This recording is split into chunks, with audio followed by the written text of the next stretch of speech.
नमस्ते सभी दोस्तों को। Thank you so much channel को सब्सक्राइब किया और पॉडकास्ट को सुनने के लिए। तो मैं हाजिर हूँ फिर से नकली चेहरे को आपके सामने रखने का, और आपका डिसीज़न होगा उस नकली चेहरे को आप प्यार दोगे, क्रिटिसिज्म करोगे या रोस्ट करोगे। तो ब्लॉगर की दुनिया में जो हमारे फेमस डबल फेस वाले ब्लॉगर हैं इब्राहिम फैमिली, उसकी नन्ही मुन्नी डब्बा पे हम आज एक्सपोज करने जा रहे हैं। एक्सपोज मतलब हम ऐसा नहीं कि अलग से कोई सीबीआई इंक्वायरी बिठाई, उसके पूरे इतिहास को लाए और फिर आपके सामने परोस रहे। ना ना ना, ये इतने छोटे छोटे गलतियां करते हैं कि खुद ही अपने 2 साल के ब्लॉगिंग की दुनिया में हमारे पास भरपूर कंटेंट दे रखा है।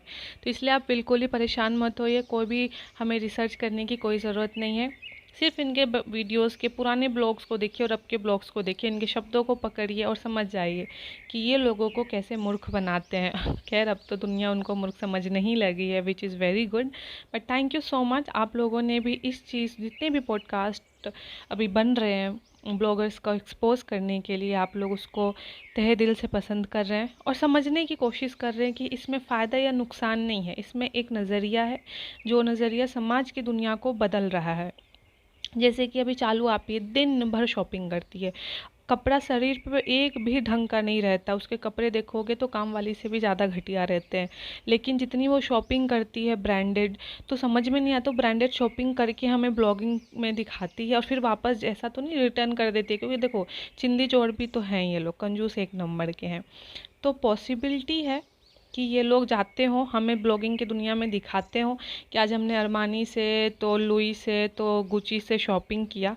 कभी भी ना इसके भाभी ना इसके नशेरी भैया, नशेरी भाई के पास ब्रांडेड कपड़ा रहता भी और दिखता भी है, लेकिन जो ये भाभी है, इसकी चिपिका जो रसगुल्ला है इसके शरीर पे, और ना ही इसके हाथ में पर्स कभी भी ब्रांडेड आप देखोगे।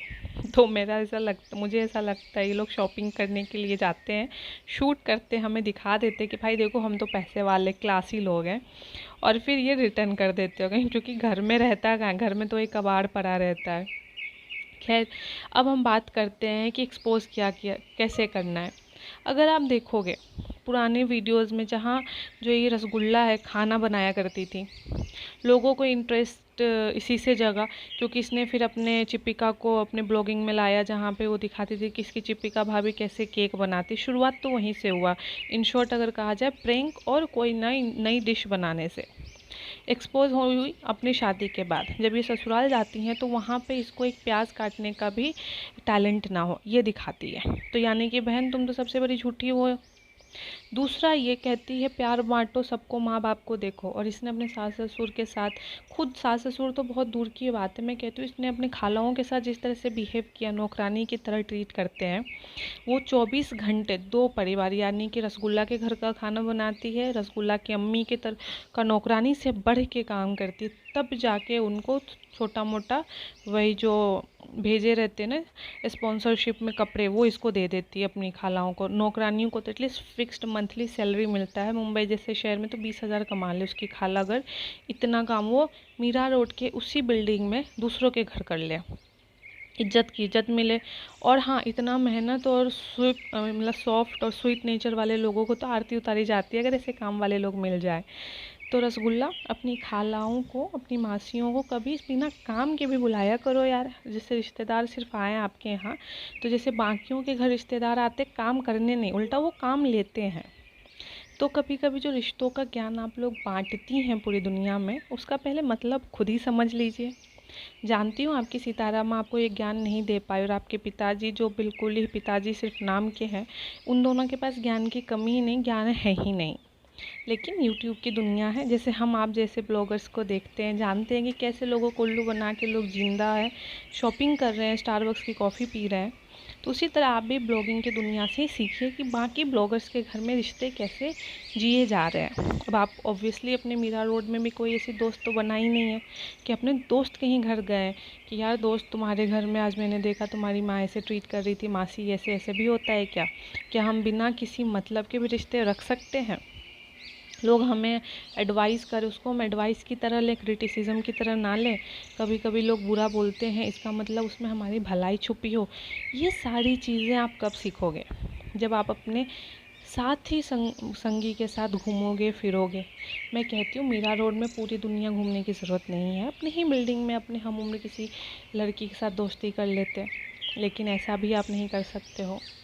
मेरी एक बस रिक्वेस्ट है उनके घर की सारी खालाओं से, उनके बच्चे टैलेंटेड हैं, मतलब सितारा के दोनों नालायकों जो नशा करते हैं, हुक्का मारते हैं, सिगरेट पीते हैं, उनसे तो ज़्यादा ही टैलेंटेड है पिज़्ज़ा और फरहान। उन बच्चों को, या चाहे कानपुर वाली भी हो, उनके बच्चे को क्यों ये यहाँ पे फंसा के रखी हैं, किस लालच में? जितना ये लोग मेहनत कर रहे हैं, इतना सफिशिएंट पैसा, पति भी दुबई में, चाहे वो छोटी ही पोस्ट पे काम कर रहा हो, पैसा तो कमा रहा है ना भाई। तो तुम अपने पास भी रख के, मोदहा में भी इंग्लिश मीडियम है, थोड़ा सा बस से भेज दो, कानपुर में तुम लोग रूम लेके रह लो, बच्चे माँ बाप को भी इज्जत देंगे, पढ़ाई भी करेंगे जिस मकसद से आई थिंक मुंबई लाया गया है। यहाँ खुद भी नौकरपंती कर रही हो, अपने बच्चों से भी करवा रही हो, उन बच्चों को तो नहीं समझ है। जब वो बड़े थोड़े से और एजेड होंगे, जब उनके खुद के बच्चे होंगे और वो ब्लॉगिंग देखेंगे, तो खुद उनकी पत्नियाँ, उनके हस्बैंड और बच्चे कहेंगे, भाई तुम तो इब्राहिम के नौकर थे, जब मन हुआ तुम्हें कैमरामैन की रोल दे दी जाती थी फ्री फोकट में। आज के समय में एक सपोर्ट हैंड जो होता है, उसको अगर आपके घर में है तो 10,000 मिनिमम लगता है। सिर्फ 4-5 घंटे अगर वो आपके घर में रह रहा हो तो 10,000 मिनिमम आपको देना पड़ता है। इनको नहीं तो नहीं, खाला एक नौकर जो 24 घंटे की 20,000, बच्चे 10,000 के कैमरामैन, 10,000 के लोकेशन पे जो होते ना केयर टेकर, फरहा बना रहता है। तो ये लोग तो 1 लाख तक का पैसा बचा रहे, अपने रिश्तेदारों को अपने पास बुलाते हैं, उनसे नौकर से भी बदतर बिहेव करके उनसे काम ऐंठते हैं, और एंड में पैसा दूसरे तरीके से देखो और कैसे कमाते हैं। जो मासूम सब्सक्राइबर्स हैं उनको रिश्तों का ज्ञान देके कि अपने घरों में रिश्तों की वैल्यू करिए। कैसे? गांव के मोहल्लों को अपने घर पे बुलाइए, उनसे खूब मेहनत करवाइए, अपने घर में नौकरों के पैसे को बचाइए, खुद एकदम 100 किलो के हो जाइए, और उसको कहिए लोगों ने मुझे इतना क्रिटिसाइज़ किया कि मेरा वज़न बढ़ गया। तौबा है, अगर कोई इंसान के बोलने से किसी का वज़न घट रहा है और बढ़ रहा है तो ये साइंस दुनिया में सबसे अजूबा साइंस है। ऑब्वियसली इब्राहिम फैमिली मंगल ग्रह से आई है, तो उनके जो साइंस के लॉजिक्स हैं वो भी थोड़े से धरतीवासियों के सर के ऊपर से चले जाते हैं। क्योंकि हम यूट्यूब पे कमेंट कर सकते और इंस्टाग्राम पे कमेंट, उस कमेंट को पढ़ के 2,000-3,000 जो उनके कमेंट्स आते हैं, आई एम नॉट श्योर वो पढ़ भी पाते हैं कि नहीं, क्योंकि ये स्टारबक्स की कॉफ़ी इतनी चीनी होती है, उसको पीने के बाद तो आई थिंक नींद ही आता है। 2-3 बजे तो ये लोग उठते हैं दिन के। तो चलो बेनिफिट ऑफ डाउट देते कि पढ़ लिया वो 3,000 कमेंट्स इन्होंने एक दिन में, इतने नेगेटिव और डिप्रेस हो गए कि इनका वज़न बढ़ रहा है और बीमारियां आ रही हैं। ज़रा वो डॉक्टर से हमें भी मिलवाएं जो इस इब्राहिम फैमिली जैसे फ्रॉड फैमिली को देख रही।